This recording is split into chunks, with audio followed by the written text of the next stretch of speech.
Bienvenue, aujourd'hui on s'attaque à un sujet qui a des allures de science-fiction, mais dont les racines, comme on va le voir, sont bien plus profondes qu'on ne l'imagine. Le transhumanisme. Le transhumanisme, exactement. Et pour nous guider, on a une analyse vraiment pointue du linguiste et sociologue Pierre Frazé, qui s'intitule « Transhumanisme ou le fantasme de l'immortalité ». Oui. Et l'idée, c'est vraiment de décortiquer cette vision du monde. Qu'est-ce que ça promet au juste, le transhumanisme? Parce que ce n'est pas juste une question de vivre plus longtemps. Non, c'est bien plus que ça. Comme le montre bien Frazé, c'est une tentative de redéfinir ce que sont la vie, la mort, et même le corps humain. C'est fondamental. C'est ça. On va explorer comment cette vision, elle cherche à transformer notre rapport à la santé, à nous-mêmes. Et surtout, grâce à l'analyse de Fraser, on va voir que ce futurisme apparent, il soulève des questions très actuelles. Sur la normalisation, la performance. Voilà, sur l'avenir de notre société, quoi. Exactement. Loin d'être juste une utopie pour quelques technophiles, c'est un miroir un peu grossissant de certaines de nos obsessions d'aujourd'hui. Alors, commençons par le point de départ, qui est incroyablement radical. Fraser le souligne bien. Pour la pensée transhumaniste, la mort change complètement de statut. Ah oui, c'est un basculement complet. Ce n'est plus une fatalité métaphysique ou une question spirituelle. Non, ça devient, pour le dire assez crûment, un problème technique. Manuel de l'ingénieur, en fait. Un bug dans le logiciel humain, en quelque sorte. C'est fascinant, parce que ça change toute la perspective. Si c'est juste un problème technique, alors Par définition, il doit y avoir une solution technique, précisément. et c'est là que des figures comme Aubrey de Grey, que Fraser cite, entrent en jeu. Ce n'est pas un doux rêveur, c'est un biogérontologue qui est très respecté dans ce milieu. Pour lui, le vieillissement, c'est rien d'autre qu'une accumulation de dégâts. Les effets secondaires du métabolisme, c'est ça? C'est ça. Les effets secondaires du métabolisme qui finissent par nous tuer. Sa logique est implacable. Si on peut identifier ces dégâts et les réparer au fur et à mesure, on peut théoriquement stopper ou même inverser le vieillissement. Donc on n'est plus du tout dans l'acceptation du cycle de la vie, la naissance, la mort. Au contraire, on entre en guerre. La mort devient un adversaire à combattre avec des outils, pas une fin à contempler. C'est une vraie déclaration de guerre technologique à la condition mortelle. Fini la sagesse de l'acceptation, place à l'interventionnisme radical. Et cette intervention, elle se passe pas seulement dans des laboratoires lointains. Fraser montre qu'elle commence vraiment au niveau de l'individu. Il parle d'une désintermédiation de la médecine. C'est un terme un peu technique, mais l'idée est assez simple, non? Oui, c'est tout à fait ça. C'est un peu comme pour la banque ou le voyage. On supprime les intermédiaires. D'accord. L'intermédiaire classique, le médecin traitant par exemple, il perd de sa centralité. L'individu, lui, armé de technologies et de données, il devient l'acteur principal, le PDG de sa propre santé. Et Fraser donne des exemples très concrets de ces outils. Il parle de la nutrigénomique. L'idée, c'est de plus suivre des régimes universels, mais d'adapter notre alimentation à notre propre génome. Pour une optimisation parfaite. Voilà. Ce qui était une intuition, ce qui est bon pour moi n'est pas forcément pour toi, devient une science exacte, pilotée par nos données. Et puis il y a la médecine régénérative, qui va encore plus loin. Là, on parle plus de médicaments externes, mais de thérapie à base de cellules souches. Ah oui. L'auteur a cette formule très parlante. L'individu est réparé par lui-même. Le corps devient sa propre usine de pièces de rechange. Et le dernier exemple est peut-être le plus parlant de cette prise de pouvoir, la génomique do it yourself. Le fait de pouvoir séquencer son propre ADN, pour pas très cher, et de chercher soi-même. Des prédispositions, des mutations éventuelles. Exactement. Et le fil rouge qui relie tout ça, le mot-clé que Fraser identifie, c'est la réactivité. La réactivité. Oui, grâce à un flux constant d'informations en temps réel sur son propre corps via des capteurs, des analyses continues, l'individu peut réagir quasi instantanément. On ne guérit plus une maladie qui est déjà déclarée, on intervient bien en amont, au niveau moléculaire, pour éviter qu'elle n'apparaisse. Donc on passe d'une médecine qui répare les peaux cassées à une médecine qui anticipe la chute du pot avant même qu'il ne vacille. C'est une bonne image. L'individu devient, comme le dit Fraser, celui par qui la santé arrive. C'est l'autonomisation ultime en quelque sorte. Oui, mais une autonomisation qui a un corollaire, une responsabilité qui est immense. Le corps devient un projet permanent, un système de données à monitorer, à optimiser sans cesse. On ne subit plus, on anticipe, on agit. Mais ça veut aussi dire qu'on ne peut plus ne pas savoir. L'ignorance n'est plus une option. Voilà. Ok, donc on parle d'optimiser sa santé, de repousser la maladie, la vieillesse, mais j'imagine que la frontière elle est mince entre réparer et améliorer. Est-ce que la source aborde ce passage à l'augmentation de l'humain? Absolument, et c'est là qu'on bascule vraiment dans le transhumanisme pur et dur. On quitte le domaine de la thérapie pour entrer dans celui de l'amélioration. Le corps, il n'est plus seulement un ensemble de pièces à maintenir en état de marche, il peut être, et c'est le mot de Fraser, transcendé. Franchement, certaines des promesses qui sont citées dans l'analyse sont sidérantes. Je lis la citation. Faire marcher les paralysés, redonner la vue aux aveugles, l'ouïe aux sourds, faire repousser un membre. On dirait un texte religieux. C'est ça, on a l'impression de lire ça, pas un manifeste technologique. C'est vertigineux. Et c'est précisément ce glissement de langage qui est intéressant. La technologie prend le langage du miracle. Et la figure qui incarne le mieux cette ambition, c'est Ray Kurzweil. Ah, le fameux Ray Kurzweil. Oui, Fraser le cite longuement, parce qu'il n'est pas n'importe qui, hein. C'est un inventeur de génie, une sommité en intelligence artificielle, et le directeur de l'ingénierie chez Google. C'est un peu le grand prêtre de ce mouvement. Et quelle est sa position d'après la source? Bien, pour Kurzweil, il n'y a aucune différence fondamentale entre soigner et améliorer. Il dit, et c'est une citation qui est clé, « Je vois la maladie et la mort à tout âge comme une calamité, comme des problèmes qui doivent être dépassés.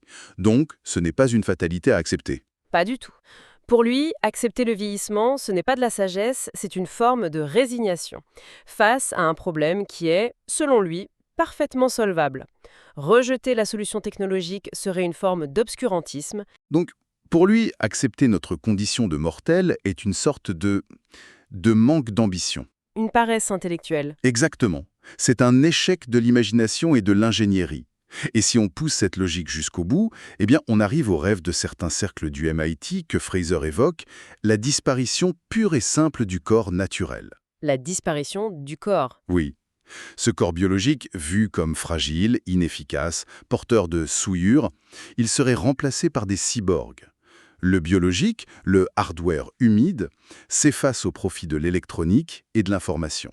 C'est une vision assez radicale. Fraser a une phrase très parlante pour décrire ça. Le corps cesse d'être le signe de la création divine et passe sous le magistère des ingénieurs. Le corps comme un projet d'ingénierie. Alors, où est-ce que tout ça nous mène? Quel est le but final, l'apothéose de ce projet? Le but final, c'est ce que Kurzweil appelle la singularité. C'est ce moment hypothétique qu'il situe dans les décennies à venir où l'intelligence artificielle dépassera l'intelligence humaine. D'accord. Et cette fusion entre l'homme et la machine mènerait à ce qu'il nomme un corps version 2.0.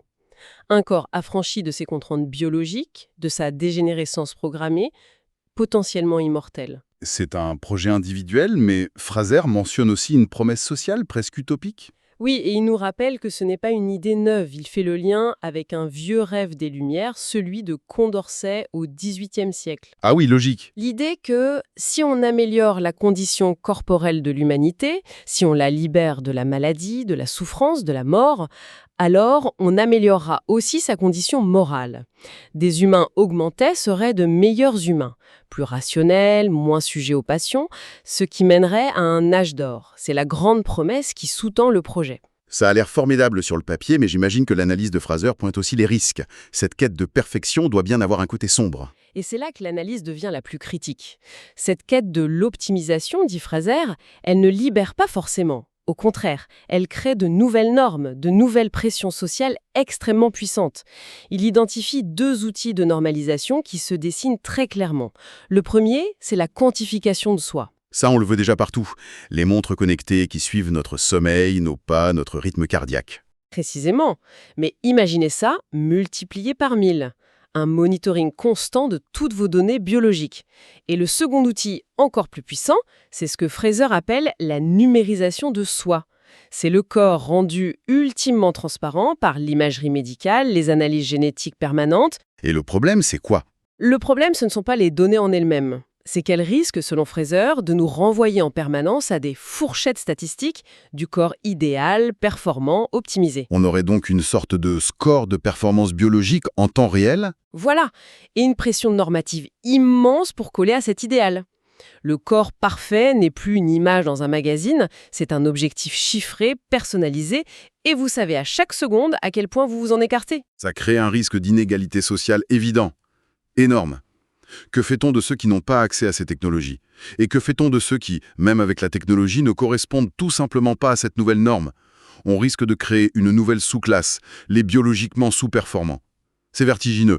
Et Fraser, d'après l'outline, il structure même ce projet en une sorte de feuille de route, en 4 phases. Oui, il le présente comme un programme très délibéré, ce qui est assez glaçant. La phase 1, on y est presque, attendre une santé optimale et la maintenir jusqu'à un âge très avancé.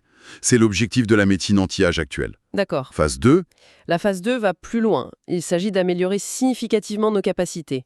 Aller au-delà de la norme humaine, pas juste la maintenir. la phase 3, c'est la transcendance.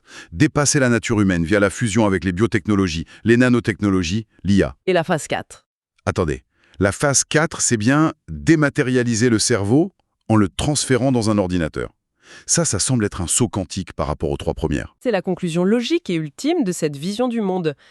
Si vous considérez que le corps n'est que du hardware périssable et que la conscience, le soi, n'est que du software, de l'information, Alors, la chose la plus rationnelle à faire, c'est de sauvegarder ce software sur un support plus durable. exactement. Sur un ordinateur, par exemple. Dans cette optique, ce n'est pas une rupture, c'est l'aboutissement final, se libérer de la prison de la chair.